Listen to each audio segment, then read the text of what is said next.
Hello, listener. This is The Way In, a podcast about finding our way through the often impenetrable worlds of psychotherapy, psychiatry, and psychoanalysis. I'm your host, Tyson Connor. I'm a psychoanalytic psychotherapist and clinical supervisor in Washington State. Each episode of this show, I talk with other mental health professionals about the work they do and topics they care about, using language that you don't need an advanced degree to understand. Come join us as we try to find the way in. And today, my guest on the podcast is Carol Poole. Carol is a psychoanalytic psychotherapist and supervisor with over 20 years' experience practicing in Madison Valley in Seattle. Carol has been affiliated for many years with the Northwest Alliance for Psychoanalytic Study and has presented papers, taught classes, and published a memoir about growing up in an alternative community in the 70s. Carol, welcome. Thank you, Tyson. And today, Carol is going to be our guide into thinking psychoanalytically about collective crises. This is a big topic. It's not a small topic. And we have a lot to cover. Not an untimely topic either, I think. Absolutely. We're recording this episode in March of 2024. And I feel like the past 4 years have been especially full of collective crisis. March of 2020 is kind of when a lot of COVID lockdowns started. And then a few months later, there was all of the protesting and the Black Lives Matter movement really took off and all of this societal upheaval. And then, COVID ongoing. And then other issues starting in October, the situation in Gaza. And it's just, there's a lot. And those are just the ones that come to mind. Yeah. So, when I reached out to you, this is the topic that you chose. Maybe you could help sort of orient our listener to your investment in this idea and why you chose this topic in particular. Great. Yeah. Well, I so appreciate the way you set the scene here by referring back to March of 2020 and the pandemic. That's not the only thing that I think we want to talk about today. Yeah. But it's very present. We're in a community that's been going through a lot that we haven't really even had ways to collectively reflect about. I just want to note, since people might hear the little sounds when I breathe, it's because I'm wearing an N95 mask. Mm-hmm. Personally, I live with a complex illness that was initiated by my catching COVID early on, which, I'm finding a very manageable part of my life. Something that has given me the need and also the opportunity to do a lot of learning as a way of going through the pandemic crisis. But I've certainly been learning a lot just from observation, how hard it is for people to learn when we're scared, when we're disorganized, when events are happening to us at a scale that makes it hard to think. And so, I personally have found it incredibly helpful to rely on psychoanalytic thinking, psychoanalytic ways of being present with experience and finding ways to converse meaningfully as a way of staying sane and trying to promote the spread of sanity during times when there's a lot of fear and confusion. Yeah, historically, psychoanalysis is, it's about the internal world of a person. In the history of the tradition, it was a big deal when we moved from one-person psychology to two-person psychology. And I love the 1.5-person psychology in the middle there. A developmental stage. Yeah. Which, for the listeners who are unfamiliar with, one-person psychology, maybe if you imagine psychoanalysis classically, where someone lays down on a couch and talks about their stuff, and then someone else sitting behind them tells them what's going on inside of their head. That is one-person psychology. You're interested in the one person who's the focus of the session. Two-person psychology is this idea that both of the people involved in the interaction are significant and important, that the therapist's personhood actually does matter and is relevant to what happens. and that maybe human beings aren't as isolated and single as previous theories thought. That was a big deal when that way of thinking came into the world of psychoanalysis. So I'm curious about how what you're talking about is like, we're beyond two people now. We're like the whole society. Millions of people. Billions. Right. One of the entries into trying to think about psychoanalysis in relation to so many people is the work of Robert J. Lifton, who's a psychoanalytic social scientist, psychiatrist, author of numerous books. This gentleman is in his 90s and is still publishing books every couple of years. He's pretty amazing. The focus of his career has been, it kind of started out with the question, how do individuals psychologically cope with collective traumas? He did early studies on survivors of the bombing of Hiroshima. Wow.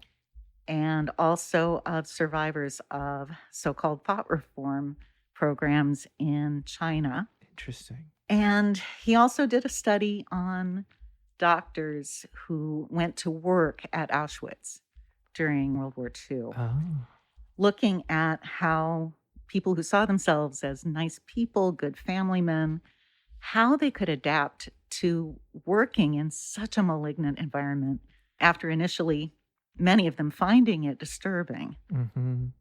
So Lifton, he approaches all of these things, talks with individuals, does very in-depth individual interviews to try to look for clues. How do people adapt for good and for bad? How do people adapt to survive when something collectively traumatizing is happening? Whew. Yeah. That's so what did he find? What did he find?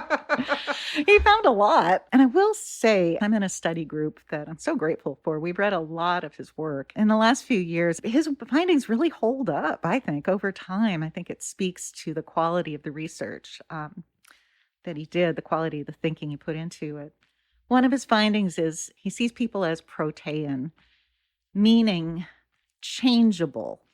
Our sense of self he sees as being formed by our social context. We have all these parts that are our actual selfhood, but the parts reshuffle themselves in response to the demands of the moment and of where we are.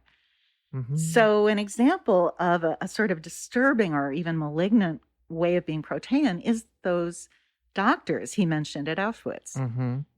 He said that within about a week on average, based on what they told him, they had found a way to be at peace with their environment and to adapt to its norms. You know, this is the kind of thing it's not easy to accept about ourselves, about people. But Lifton found a lot of evidence. Yeah, put somebody in a social group and the person will immediately start finding a way to have a self that fits in that group. Right. So we're very vulnerable to malign group influences is one of his learnings. This makes me think about a couple things. One is when I was in undergrad studying sociology, I took a social psychology class, and they described this theory of identity that they called the looking glass self. Oh, I haven't heard that. That's interesting. That the idea was that someone's sense of self is created by how they perceive others to be perceiving them. So it's sort of the collection of like, however other people seem to be looking at you and interacting with you, that's how you develop your sense of self and your sense of identity. That feels very much connected to this idea of the protean self. Yeah. That like, if there's a social group that all look at you and your job and your role and say, well, you're a good person because of this, and that, and this is your job to do that, and the other thing, then it's easy to take that in. It's easy to accept that. And it also makes me think of something that I heard more recently from someone who's a systems researcher person. I don't remember who. I wish I knew the citation.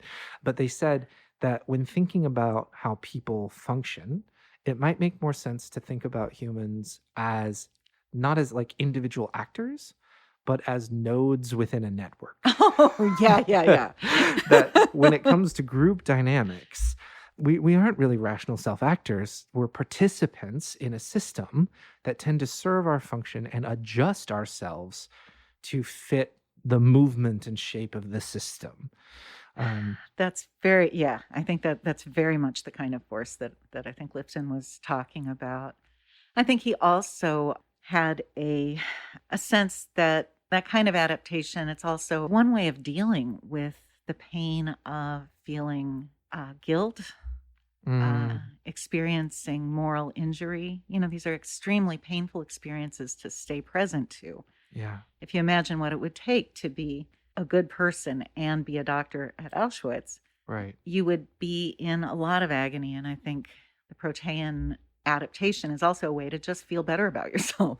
Right. So I think along with what you're talking about, there's this sense of, well, how are other people seeing me? How do I fit in? And then there's the sense of, what kind of node am I? Right. All of those things, I think, fit in with that general sense of proteanness. Mm-hmm. But Lifton also saw proteanness as a potentially very creative way to adapt in saner ways. One of those adaptations that he saw was that people could choose to use their difficult experience as something to learn from, as something to try to create something helpful and positive out of. Mm-hmm. He did a lot of work with Vietnam veterans who were opposed to the war because they had experienced moral injury from fighting in a war that they saw as unjust and compromised. Mm-hmm. And they chose to become a force for, pushing to end the war, pushing to support and humanize veterans' experience. Mm-hmm. So he saw that as a creative kind of proteanness, that they could create a new way of being as a result of the traumatic experience that they had been through. Right. Thinking about the distinction between those two, both of those narratives, both the Auschwitz doctor and the post-Vietnam activist veteran, those are both people who experienced pretty rigid and authoritarian systems of power. Yes. Telling them this is who you are and what you are. And in one, there was conformity to that system of power and authoritarianism. And in the other, there was some escape and a certain amount of response. They're both in dialogue with the system of power, but the one is a kind of, okay, I will be what you make me. And the other is more, I don't know, defiant, I suppose. I think that is such a great observation. And I think that's very in line with Lifton's thinking. In fact, one of his great interests is to analyze and understand authoritarianism and coercive control in cult-like communities. Written some very good analyses of those dynamics. So yeah, exactly. One of the insights Lifton uses is, there's this kind of choice between going along with an authoritarian structure because it's the path of least resistance. Right. As opposed to struggling to respond in a way that's more genuinely alive. Staying alive to your own morality, staying alive to other people. Yeah. I'm getting this sense from this idea of the protean self is that it's not as external as the looking glass self idea, but it's also not quite as fully internal as maybe other, on the last podcast I did, I interviewed Brian Pendergast about multiplicity of self, right? And we talked about different self states and a lot of Philip Bromberg kind of ideas, which is very internalized, still relational, but in the internal world. So the idea I'm getting here is that this protean self is interacting with both. Yeah. Sort of negotiating between both this social expectation of who I am, but also my internal sense of who I am. Yes. And it sounds like the thing that he's suggesting is that when we encounter authoritarian systems that say, this is who you're going to be, especially authoritarian systems that are violent. Yeah, which by definition, when he talks about authoritarian, he means something that is deadening to the human psyche. Right. Yeah, that where we shut down and do things that we would be horrified by if we were still alive and awake to our feelings. Right. Whew. I mean, yeah, that fits that fits my experience. Yeah. So he's suggesting that this protean self is oftentimes negotiating the tensions between those two. Absolutely. And it sounds like what we've sort of constructed here is this idea that at some point the tension is unbearable and you need to choose to conform to what's being expected by the system, or tap into deeper inner resources to be creative. Yes. And to create something new and different. And I think where his model is very much a societal model is that turn that he's talking about is an interpersonal one as well as an internal one. It's literally linking up with other survivors, be it of a war or other people who witness climate catastrophe and existential threat and come together. So I think he's saying to be ourselves, we need other people. We are with other people in a dimension that's social and societal. Right. So tapping into that internal resource is not sufficient. You need a new community. I think for him that, they're not separable. That what we think of as an internal self is always part of and created by and maintained by a societal context. Right. So he's suggesting that if you're not going to conform, then what is helpful is to find other nonconformists. Yes. Other people who recognize what you're seeing and want to stay alive to it and want to find a bearable way of adapting. I mean, one of his examples of this, which is dear to my heart as someone myself with long COVID, he's highlighted the work of people with long COVID and medical researchers and health professionals who are allies in being maybe the only people who aren't really sick of thinking, well, no, we're all sick of thinking about COVID for sure. Right. But the people with illness and the people who are strongly invested in medical research or in that kind of response are the people who are saying, hey, everybody, there's important stuff here and we can actually deal with it if we just look at it and think about it and come together about it. There's been some phenomenal activism and mutual support that I'm not sure if everybody knows about it. It's been one of the inspiring things to me in the past 4 years. Yeah. There was a support group called the Body Politic COVID-19 Support Group, which was started by some activists in the East Coast who got long COVID early, and they put together this phenomenal and evolving community. And they're one of many support groups, but one that I think has been particularly successful at partnering and linking up with researchers. Some of the leading clinical centers for long COVID research include Yale University's Immunology Lab, Mount Sinai Hospital in New York, their rehab unit.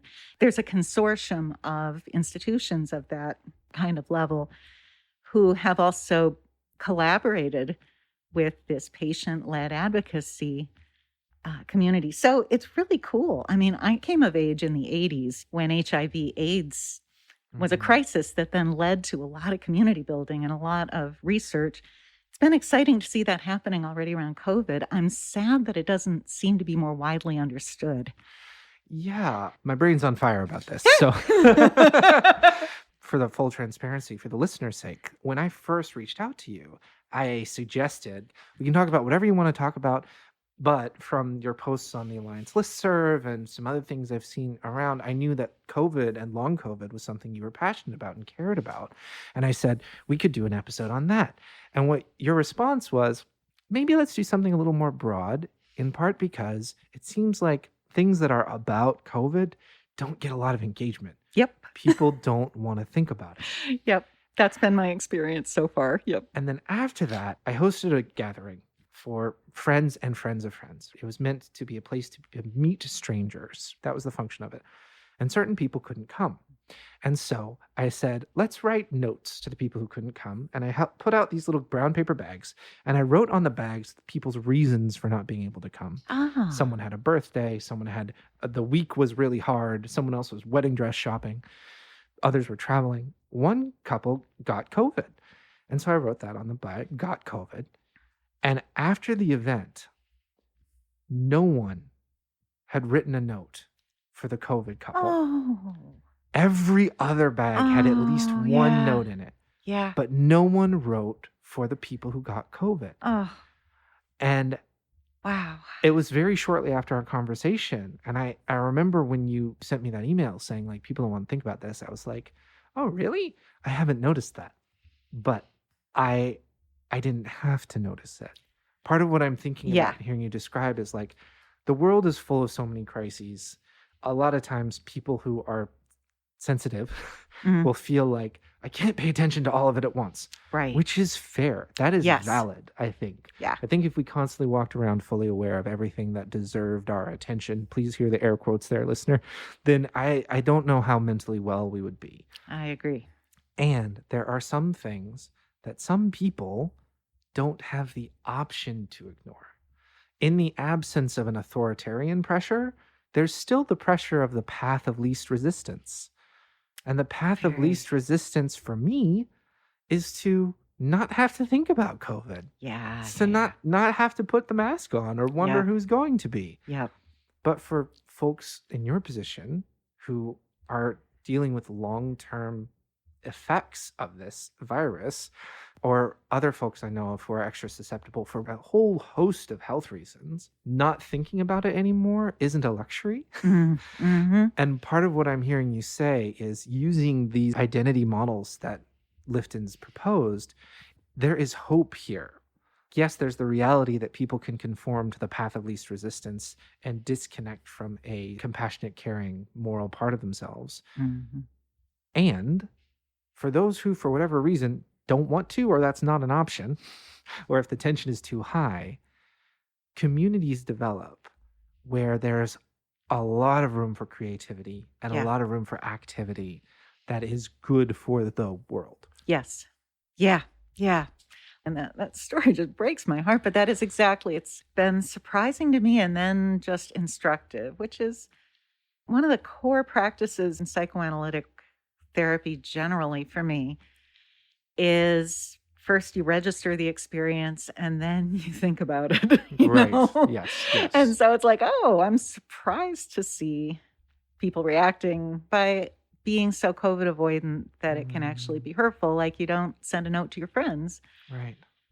And then when you think about it, you think, well, no, none of us likes being afraid, I think Lifton's work in particular really suggests if we're overwhelmed by the problems and think, I can't care about one more crisis, that might be an indication that we are too isolated and we're trying to approach it in too individualistic a way. Instead of saying, where are my people? Where are my connections? So that I don't think I'm trying to save the world with my little brain. Right. Right. All I have to do is know that I'm connected somehow. Mm-hmm. I do think that greatly expands capacity for avoiding the trap of getting depressed. Right. Because of that unconscious omnipotence. Like, well, if there's a problem, I have to fix it. And we have to build our muscles for tolerating things. Right. That we are at least in the same boat. Yeah, it makes me think about a quote from, he was a theologian of all things, Reinhold Niebuhr. Oh, yes, I know about him. Yeah, he said anything worth doing will take more than a lifetime to accomplish. Therefore, we must be saved by faith, hope, and love. Yes, they all came into that passage. Did. Yeah. Yes. Yeah. I love that quote. It's a good one. I do too. And I think that a lot of times the despair does come from that feeling of individual powerlessness. Yeah. And what I'm hearing you say is like, not only can your sense of identity and like security be benefited by having these relationships and developing communities and connecting with others in similar positions or of similar bents, but also like the actual work of improving the world is not one that's done by individual action or individual change. That's right. An individual choosing whether or not to recycle is not going to save the planet, but a society figuring out how to reduce carbon emissions, potentially involving the recycling of previously used materials, may. Yeah, I think to the extent that we can use all the good stuff of connecting with other people, that we can use that to sustain us in staying bothered, even when we don't have a solution. I think to the extent that we can stay awake to a problem, that increases our chances, I think, of working towards solutions in whatever frustrating, imperfect, nonlinear human ways we do. Right. Just staying aware, staying in your feelings, saying that's part of the world that I'm part of. Right. I can be with it. Right. I can be with the knowledge that somebody is dealing with that, and that I might have something to learn from them. I mean, Lifton sees survivors of crises as people with a profoundly needed resource for the whole society. Right. He points to how survivors of Hiroshima spearheaded anti-nuclear activism, you know, and became some of the most effective advocates for reining in nuclear proliferation and instituting safeguards. I think about how the Parkland school shooting survivors, many of them are full-grown adults now and are still very actively involved in gun legislation work. Beautiful example. Yeah. And another thing to connect it to the broader topic of how psychoanalysis helps, you made reference before to the idea of like that omnipotent fantasy. Yes. Which is a category, listener, in psychoanalysis that we talk about a lot, which is like this part of a person that feels like I can do it. I can fix it. I have this influence. I have this control. My family lives in Oregon, and it snowed there the other day. It just got really cold, and it snowed all of a sudden. And I saw this video of my nephew, 4 years old, was looking out the window, and his mom, my sister-in-law, was saying, like, look, it snowed. You were talking about snow yesterday with your grandma, weren't you? And then my nephew said, I made it snow. And he was so excited. That is so beautiful. And that's the omnipotent fantasy, right? Yes. And it's part of being human, right? Psychoanalysis says this is part of being human. You don't have to feel guilty and bad about it. In fact, you probably can't grow up if you can't feel that way. Right. At certain points in childhood, that's a great way to feel like I'm hopeful, I'm excited, I'm connected to the world, I could do stuff. Yes. But it gets us into trouble, especially in adulthood, when we haven't found a way to sort of pummel and massage that into something a little more flexible. Right. You got to say, I can do something. Right. I can use my anger to do a thing. Right. But I can't just snap my fingers and make a war stop or make a pandemic go away. Right. And I think what psychoanalysis offers is, as opposed to like, you should grow up out of that idea, is it suggests that that fantasy will always be in you. Yeah. And what's needed isn't to outgrow it, but like you say, work it into something more flexible. Yeah. Feel it when it comes up and try to find a way to move that energy towards something productive, creative. I personally find it helpful from my psychoanalytic teachers who've also been very influenced by Buddhism. The idea that compassion is really something we all need a lot of. Yeah. You know, compassion for the pain we feel about distressing situations, compassion for the fact we wish we could just fix it. You know? Right. Yeah. And compassion for the idea that your mind will go through 7 or 8 different solutions that are actually unhelpful. Before you land on something that might be good to do. Very true. At least that's my experience. I know if I just don't look at it, it'll go away. Right. Yeah. Or like, oh gosh, I work with a lot of adolescents, and like, if you want to see the roots of like authoritarian and fascist politics, just try to talk to an adolescent about something complicated. Oh, dear God. Because no matter where they land on the political spectrum, if you just let them talk it through, at some point, they will suggest, well, if we just murdered an entire category of person, the problem would be solved. That category changes depending on what they think and feel. But like, as kind of dark and twisted as it is to say, genocide is natural to the human attempt to solve problems. Oh, God. When we can't work through our omnipotence. Oh, dear God. That hits home so hard right now. I mean, we're talking at a time when, you know, we were discussing this as we were preparing for today.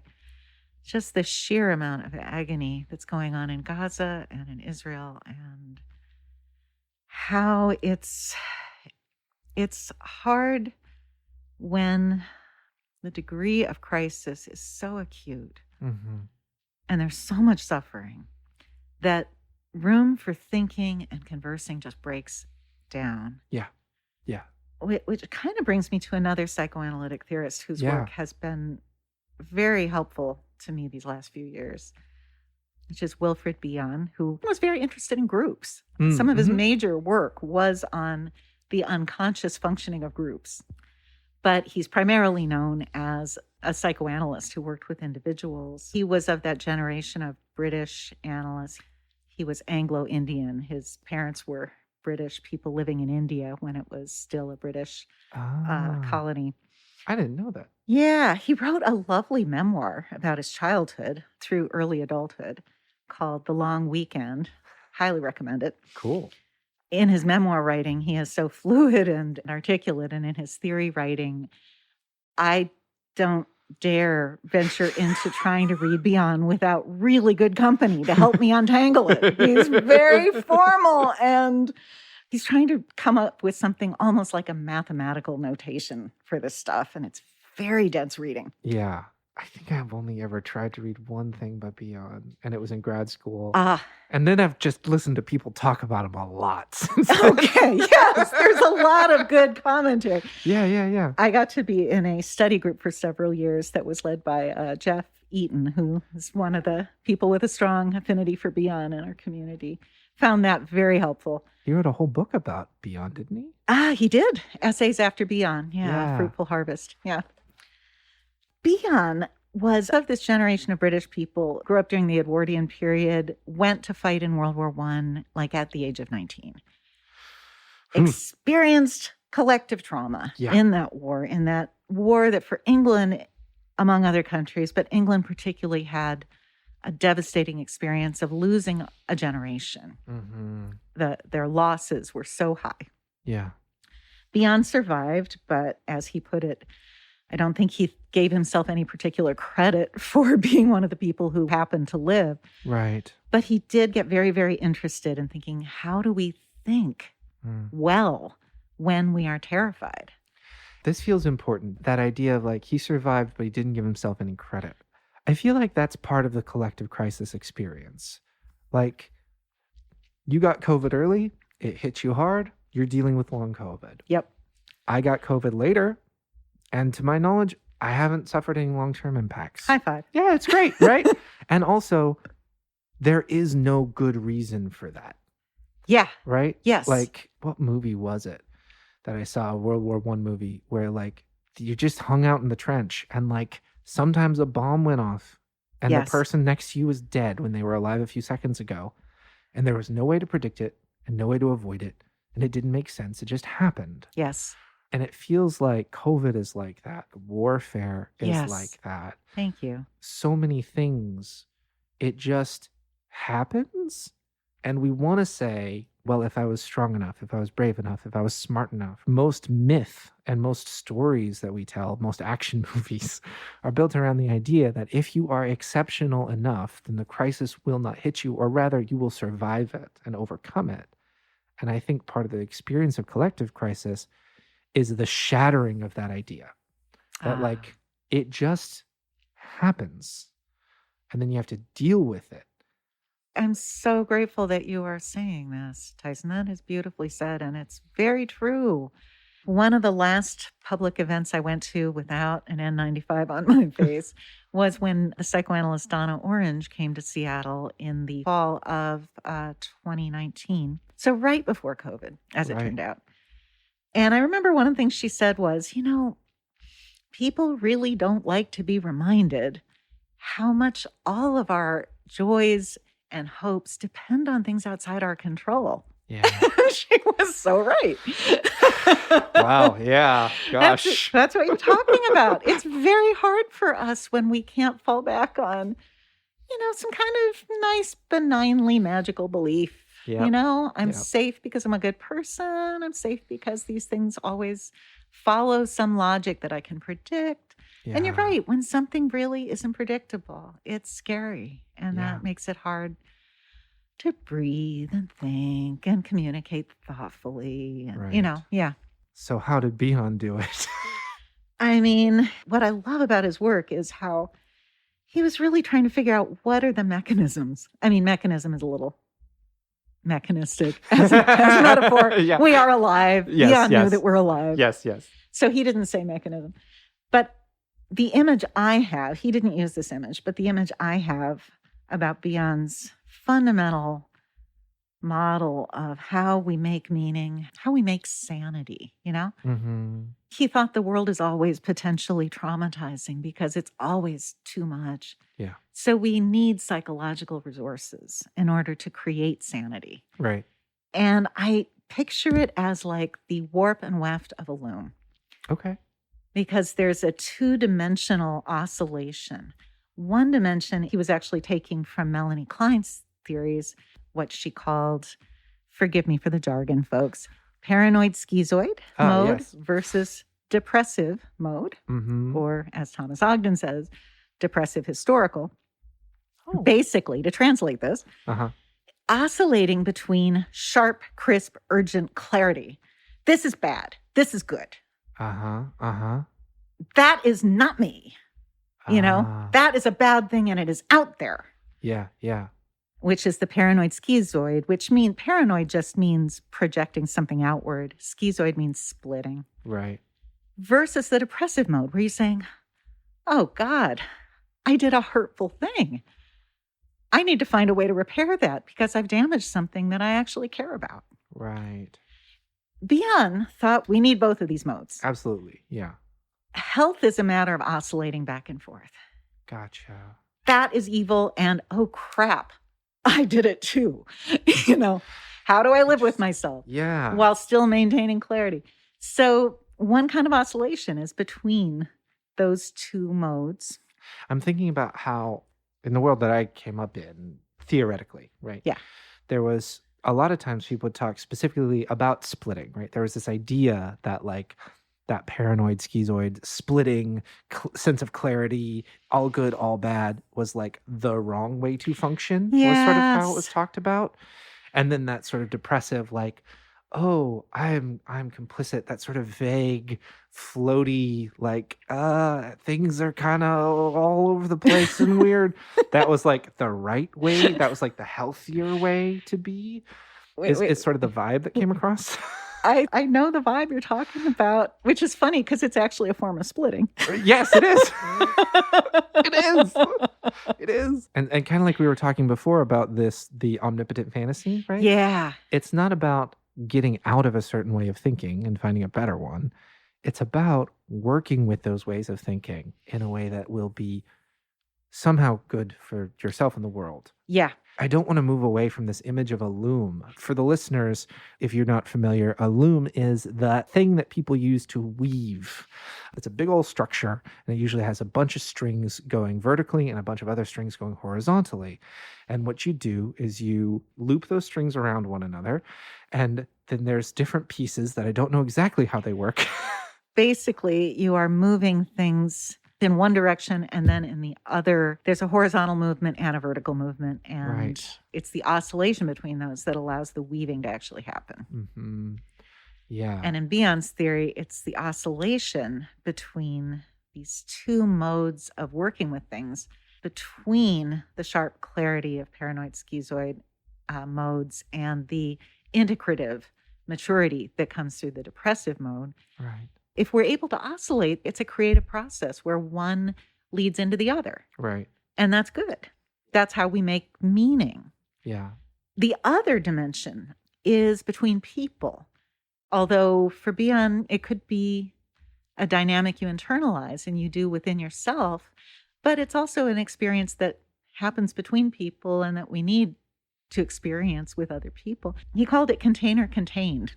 There's the person who's serving the container function, which means listening.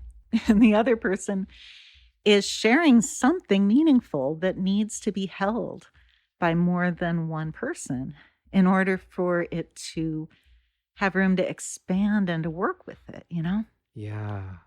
And so if I can tell you what's going on with me, maybe it's kind of raw and rough. If you respond thoughtfully and then you share your thought with me and I can hear you, as we go, something develops, which is much better quality thinking. Mm-hmm.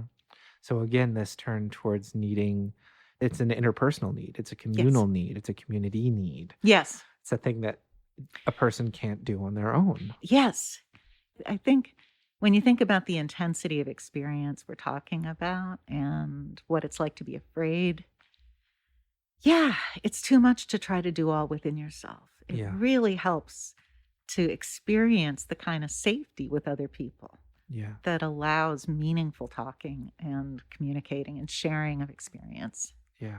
One of the observations Lifton, but also others like Hannah Arendt, make about authoritarianism, authoritarian regimes always work to control and shut down people's ability to just talk with each other, to gather, to kind of have relationships, to make meaning. So when you think about what Bion has to say about how essential meaningful conversation is, meaningful sharing of experience, that this is how we develop the psychological resources to survive our experience and make meaning of it. In the absence of that, a lot of Bion's work went into describing what happens when people do not have a good container contained or the ability to oscillate between the paranoid, schizoid, and depressive modes of processing.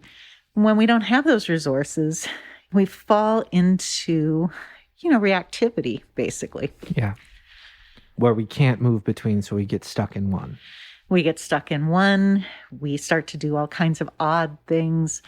His work on groups, he would do these horrible things with people, getting them in a room and just kind of being silent and waiting until everyone's anxieties seethe to the surface, which will happen very quickly. If you've ever been in a group of people that tried to do this kind of group experience without guidance, without some kind of contextualization, something to say, who are we going to be to each other? You quickly find yourself feeling extremely anxious and uncertain what to do. But what you can see, if you're willing to undergo that kind of experiment, is how people will start to pursue agendas that are about trying to defend oneself against the other people in the room, forming allegiances, doing all kinds of evasive maneuvers, things that actually actively work to block the forming of meaningful, truthful connections. So Bion had a conceptualization of a dynamic he called attacks on linking, which is a kind of turning against the truth as if it were dangerous and a threat that needs to be neutralized. So linking in this case it sounds like linking is another word for like that oscillating. Yes. Being able to see how, to use the language of different parts of the self, how my paranoid schizoid part might respond to a moment and say, that's not me, that's bad, that's evil, that's wrong. And how my depressive self might respond to the same moment and say, oh, I've participated in this. I'm involved in this. Linking would be the ability to say, oh, look, both of these parts of me are responding very differently to the same situation. And linking is the ability to move between the two, to see how they're connected, to try to engage with them both, to hold them both, to experience them both, sort of not simultaneously necessarily, but in this kind of rhythmic way, this oscillating way that you're describing. I'm thinking about what you're saying. I mean, I think broadly, yeah, absolutely. And again, going back to the point about Bion's writing being rather dense, there might be someone out there listening who has a crisper definition of Bion's understanding of the word linking. But I think Bion thought of linking fundamentally as how we weave ourselves in relation to reality without losing our minds in the process. So linking is just connecting A to B in a way that's truthful. Right. Whereas when we're defending against reality, we're making up stories and interposing them. Right. We're saying, I already know what that is. Don't disturb me. Don't tell me different. But when we're making links, we're saying, what is that? What do you think that is? What are we finding there? What in the world can we do with that? So an attack on linking would be, most people are aware of the research that states that if you provide someone with evidence that's contrary to their beliefs, then those beliefs are just further solidified. They're deepened. Yes. People do not change beliefs based off of contrary evidence. Yes. If anything, we tend to dig in. That sounds like a archetypal example of an attack on linking. Yep, absolutely. And I do think that might be one final collective crisis going on right now that we haven't mentioned, but that's embedded in all of these crises. We have disinformation. Yeah. We have... Listener, it's been seconds for you, but it's been 3 months for us. Just a glimpse behind the scene. This interview was the first that I recorded of this podcast. This conversation was the first one that I wanted to get into. And my stuff broke. The equipment that I was using, I had bought nearly a decade ago, and it said, "I'm done." We had a major attack on linking is what happened. We did a major attack on linking by way of a ancient Zoom H4 for the audio nerds out there. Now we're back to try to pick up the conversation. And also because we've had 3 months to kind of marinate on this stuff and process it and listen back, to make some edits and some additions to what we were talking about a few months ago. So if you're listening and you're like, oh, they sound different. Yeah, it's because I got new equipment. That's not falling apart. So Carol, thank you for coming back. Thank you for having me back. Absolutely. It's a pleasure. Yeah. Where would you like to pick up? Well, we were talking a little bit about some of Bion's ideas. Attacks on linking. Yes. When the equipment broke on us 3 months ago, we were just starting to get into just considering how that concept might be useful in illuminating something we're experiencing in a way now, which I really think is a growing phenomenon. It's at a level that we are not used to. And that's just the sheer quantity of disinformation that has become part of our world. We are now talking early June. We have an election coming up here in November. Yes. And we have already a kind of staggering amount of manipulated, deliberately false narratives, storylines, entire events that are fictional and deliberate and are being deployed in an effort to prevent people from being able to actually think and make thoughtful choices. So here we are. Yeah, the attacks on linking are a way that a mind tries to not make contact with elements of their lived experience and reality and shared reality that complicate or threaten or confuse. And that's so much of politics. Yeah. Broadly speaking, is that. And that feels especially relevant over the past few elections, where we have people who are explicitly offering competing truths, like alternative facts was a phrase that came up towards the beginning of the Trump presidency. Yes. And like, it's still a present element that if you have alternative facts, then you don't need to link. We don't need to share worlds. We don't need to share realities with people who disagree with us. And they can just be bad and we can fight them. In a very narcissistic way, we can feel triumphant over a horrible reality that would seek to limit us by imposing things on us that have nothing to do with our own desires or our own wishes. Right. So, yeah, I'm 60 years old. You're younger than me. I'm confident about that. Just a little bit. Just a little bit. In my lifetime, this has grown so much beyond what it was when I was your age or younger. I mean, there was a period in the 80s, there was a Republican political operative, Lee Atwater, right, who kind of famously observed to the Democrats, the reason we're beating you in elections is you guys are still reality-based. We're not. And there certainly was, going back to the 80s, I think, a much sharper flight from the intention to say things that would actually be meaningful and kind of accountable to a recognized shared reality. Right. You did not have political figures at these high levels knowingly promulgating ridiculous false stories in order to confuse and frustrate and defeat the enemy. Right. You really had much more of an ethic of accountability to something. Yeah. So the topic of this episode is, how can psychoanalysis help in times of crisis? Yes. Right? So here's a crisis. Here's a crisis. This massive attack on linking that's happening on like a broad sociocultural level, what does psychoanalysis have to offer us when we can acknowledge that, okay, we've got the diagnosis. Like, what do we do now? Yeah. Yeah. If I'm thinking in the terms we've been talking, drawing primarily on these two very different psychoanalytic thinkers, Robert J. Lifton on the one hand, Wilfred Bion on the other. But just to stay with thinking about those two thinkers, this is my interpretation somewhat, but I would argue for it.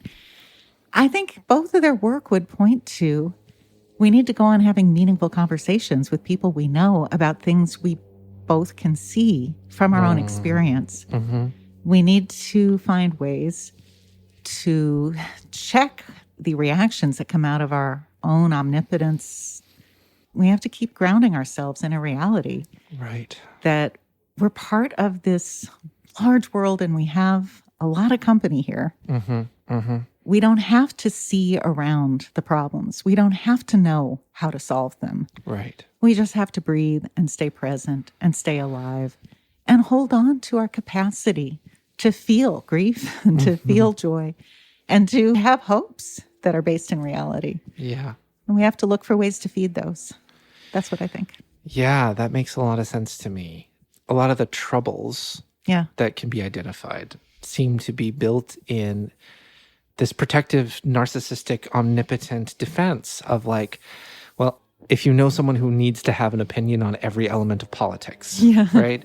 I've known folks who needed to have an opinion on everything. And then if they were in conversation with an expert in that thing, it became very clear.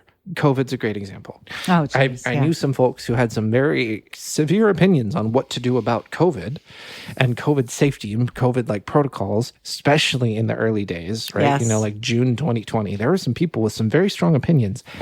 And if you were ever in an opportunity to see someone with that stance, have a conversation with someone who was like in any way trained in public health, not even necessarily like a very prominent researcher. You don't need, Anthony Fauci to be the one having the conversation, although we did get to witness that happening live too.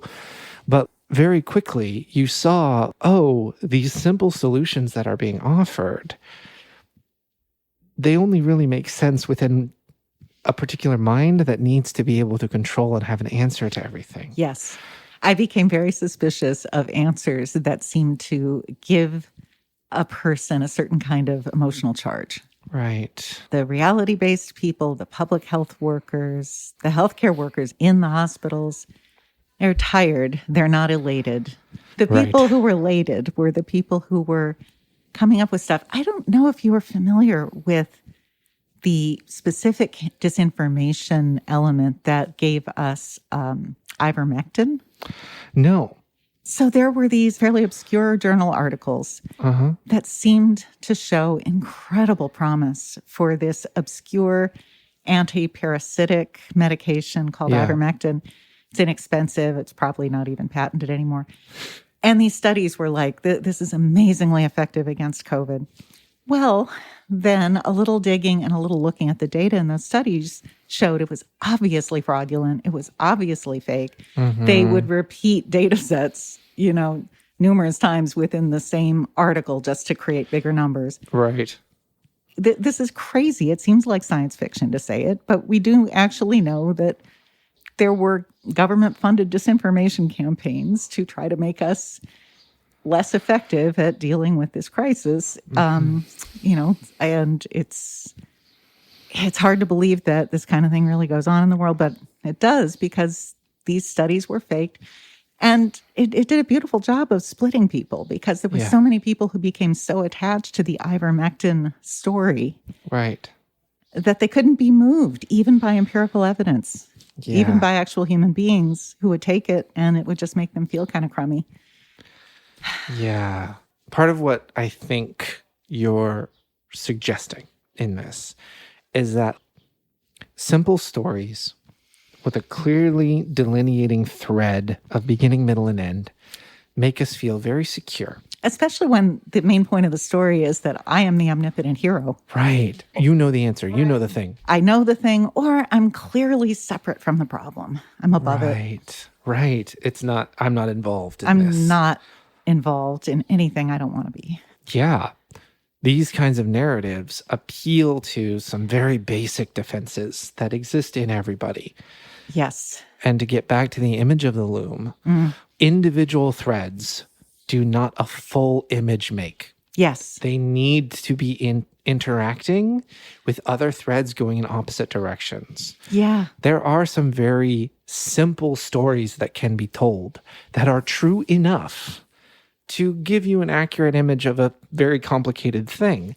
But if those stories exist in isolation, you're not going to make a cloth. You're not going to make something that can be useful. You're going to make something that you can hold on to and explain and say, see, I've got it.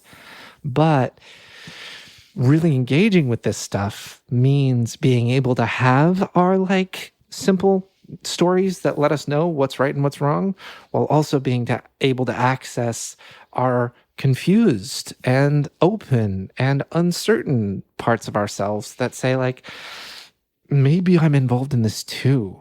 And maybe I can't control this. Maybe I can't influence this. We need both of those parts of ourselves working together. And what I'm hearing you say is we need that relationally too. Yes. We're going to experience those different parts of ourselves coming out in conversation with other people who introduce the information that will either clarify or complicate. Yeah. Yeah, I think so. Staying with the metaphor of weaving something, the difference between a woven cloth and a big pile of bits of yarn is you've got some structure that's provided by the vertical kind of lines of thread in a loom. And then you weave things horizontally. You weave thread in and out between them. Mm-hmm.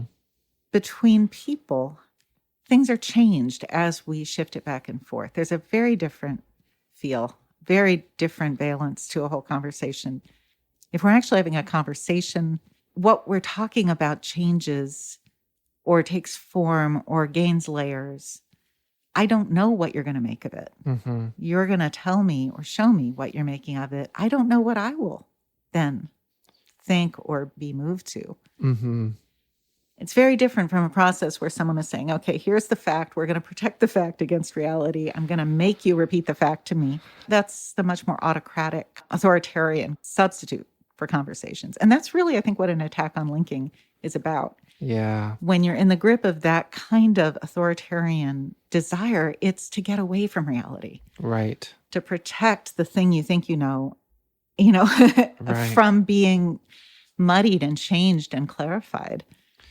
Yeah, this is making me think of a couple of things. One is if you spend too much time on the internet, like I do, then you'll see people telling one another, hey man, go touch grass, which is another way of saying you're all spun up about stuff that like is a big deal in this specific online community. But if you go outside and touch some grass and look at a bird and talk to someone else, you'll maybe get reconnected with reality a little bit. Mm-hmm. There's another version of this idea, which is a meme where you just pick whatever your particular subculture's thing that they argue about is. Like, if you write fan fiction where this character is in a relationship with that character, you're problematic and wrong because there's all the abusive dynamics and blah, blah, blah, blah, blah. And it's set up as a dialogue where it says person on Tumblr, person on Twitter, X, person on Facebook. If you do this, then you're the worst, blah, blah, blah. And then person in real life, : hey man, how's it going? Which I think is, there's some validity to that, I think. Yeah. What I'm hearing you say is that like in times of crisis, there's a temptation to want to hold on to that one truth that we can say, well, this is it, and now it makes sense, and great, and I can protect myself from all the complexity out there. And what I'm hearing you suggest, and also between this idea of container-contained, of that sort of negotiating back and forth. Between, people, between beings, yeah. And then Lifton's ideas about communities of survivors, that like it is in the community of humanity that survival unto more life happens. Survival that's not about doing violence to the other, survival that's not about denying reality, but survival that's adaptive and survival that's open to grief, but also open to change and new forms of hope as opposed to being rigid and just digging in your heels and saying, no, this is the thing that's going to save me. Yeah. What you're saying, Tyson, really puts me in mind of something we haven't mentioned in this context, but I feel it's what you're talking about. It's memory as well. It's our capacity to remember our history, to remember each other, to link past and present, to summon things from past experience, which may be very valuable again in the present. And as you're saying, when we get revved up in this kind of defensive way, to get attached to a particular, pseudo knowing. Yeah. Then, we're doing that because we're trying to feel safe. And in fact, we're just making ourselves brittle and isolated. I've been thinking a lot over the past few months about something that we talked about briefly in the first recording, that transition from 1 person to 1.5 person to 2 person psychology. And the more that I'm reading and the more that I'm engaging with some of the contemporary relational psychoanalytic writing and thinking and practice, the more that I'm feeling convinced of like two person is not a big enough number. Like it feels like the psychological theory feels more like a multiplicity theory. It's a multiple person theory. Any person who walks into a room carries with them all the people they have ever been and all the people who have ever mattered to them in their life. And part of what's coming to my mind as you're describing this like way of being, this access to memory and to history and to other and to complexity, but also caring, is that when we are open to the multiplicity that we are all made of, but also that exists around us in active living community, we lose a certain amount of control. We lose a certain amount of like deterministic power, the ability to say, if I do A, B will happen. I can make B happen. Yeah. Right. Exactly. If I do A, I make B happen. Yeah. And what we gain is a way of making sense and of belonging in relationship and in community and in ourselves that has room for complexity. Yeah, it's room for that complexity to breathe within us and between us. I mean, what is it that happens when we lose contact with it?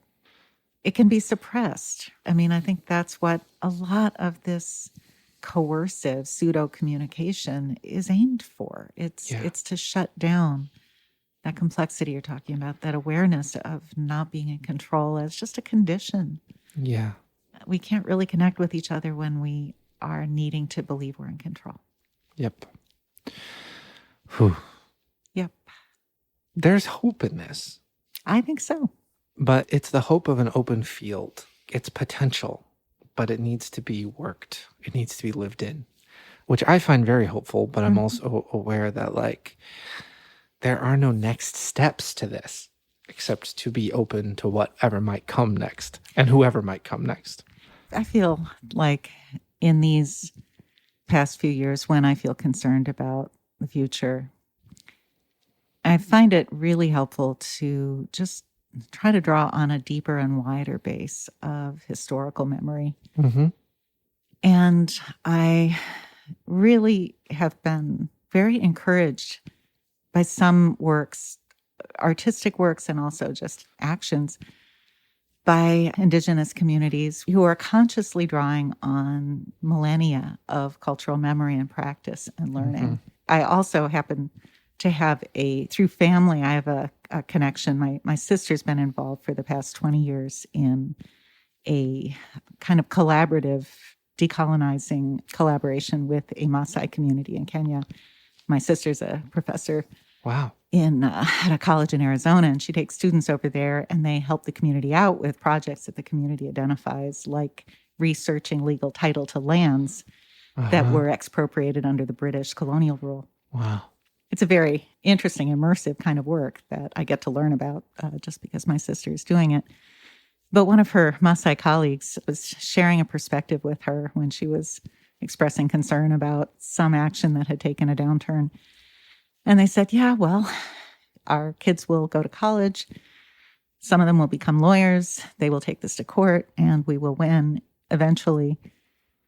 There's a sense of a really, really long span of time in which things go our way and things don't go our way that I find kind of grounding. I think some of what's so hard about the current situation in the United States, for those of us who are in the category of white Americans, we're in a subgroup, white people, who have been specifically encouraged and sort of implicitly invited to see ourselves as in a narcissistically controlling position. Yeah. And so we're losing that, which ultimately I see as a hopeful thing. Yeah, I see that as hopeful too. And I think about how painful it can be to lose the defenses that were so important to be able to survive. It's scary when you feel like it's not happening at your choice. Right. As therapists, we don't try to rip defenses away from people. We say, we're hoping you will get to a point where you no longer feel you need it. And it is hard for people when it's not on their timing.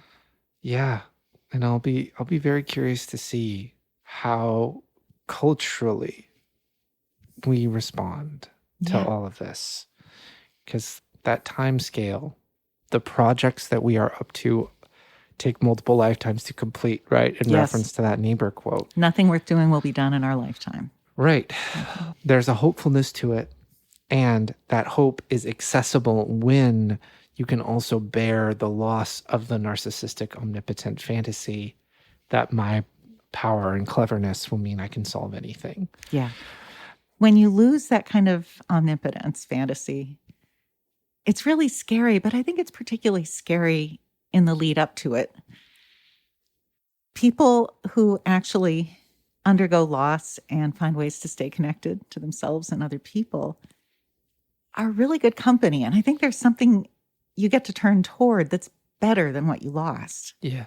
The scariest thing is going outside. Yes. The scariest thing is leaving your safe space. The Yeah. scariest thing is saying, but I know what's going to happen if I stay in my room. Yeah. And that's where the rest of the world is. Yeah. It's outside. It's out there. Yeah. I feel like that's a great place to wrap it up. If someone's listened to this episode and they're like, this stuff sounds great. I like what these guys are talking about. I understand it enough and I want more. Where would you direct them? Oh. Well, you said not to read Bion directly. I don't recommend, but you could read the book by Neville and Joan Symington on Bion's work. Oh. That's a really nice introduction. What's that one called? Oh, gosh. I can look it up. You have to look it up. Editor Tyson, tell us what that book's called. Thank you, interviewer Tyson. That book is The Clinical Thinking of Wilfred Bion by Joan and Neville Symington. Yes. I always enjoy Rebecca Solnit's writing. Mm. I think this is something she thinks about a lot, how people can stay connected and alive during times of big events and uncertain future. Yeah. And what if someone's particularly interested in Lifton? Where would you recommend people get started there? Oh, yeah, that's such a fun question because he's written so much. He's written a couple of short books in recent years that might be a decent introduction point. He wrote one specifically on the climate crisis. He wrote one on the pandemic. Okay. And I think he wrote one book in the last 3 or 4 years, generally on the topic of how we navigate major crises. I'm sorry I don't have these titles either, but I'll Google it. Editor Tyson, hop on in. Hopping on in, interviewer Tyson. That book is Surviving Our Catastrophes, Resilience and Renewal, From Hiroshima to the COVID-19 Pandemic by Robert J. Lifton. Let us know what you found. And he will. Editor Tyson is very good at hopping in when needed. Thank you, interviewer Tyson. I take pride in my work, as I know you do as well. And I would like to say, if anyone's listening who is having to deal with COVID-related chronic illness, there's a very good handbook that was put together by the folks involved with the body politic.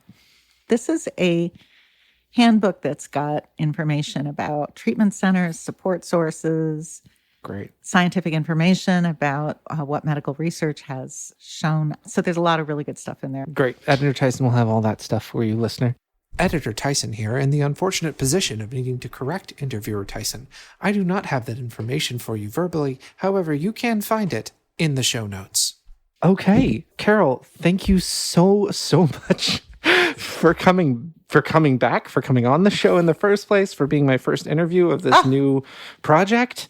I really appreciate your time. I have found it personally quite helpful and enlightening, and my wife will absolutely be hearing about this conversation for the next 2 weeks. Oh my goodness. And I hope that the listeners have gotten a fraction of what I've gotten from it. So thank you for coming. Well, thank you so much. This is just, I really enjoy talking with you, and I so appreciate what you're doing by putting this out. Thank you so much for inviting me. I'm honored to be your first guest in this series. Yeah. So thanks. We'll see if people like it. All right. Special thanks to Carol Poole. Links to the books that we discussed in this episode and all the other plugs are in the show notes. And if you're listening to the show around the time that it drops in fall of 2024, Carol will be teaching a class through the Northwest Alliance for Psychoanalytic Study called The Poet's Voice in the Making of Mind, Russell Mears on Borderline Experience and Therapeutic Conversation. It's an 8-week study group that begins in mid-January. So if you enjoyed this conversation, you might be able to participate in one pretty similar. So feel free to check that out. The link to learn more about that class and register for it will be, of course, in the show notes. This has been The Way In. This show is hosted and produced by me, Tyson Connor, with music by Ben Lewis and visual art by Dan Lane. If you enjoyed this show, please rate, review, subscribe, follow, like, share, star, heart, reblog, retweet, repost, upvote, or in some meaningful way engage with the episode on your digital platform of choice. I'm told it makes a big difference for exposing more people to the show. And if you think someone you know may like this episode, you could also just tell them about it. You can follow the show on social media, where we are at The Way In Pod. There you can give me feedback, tell me a joke, and see high-resolution versions of the individual episode art, which I highly recommend. I think Dan did a great job. Thank you for joining us. Until next time.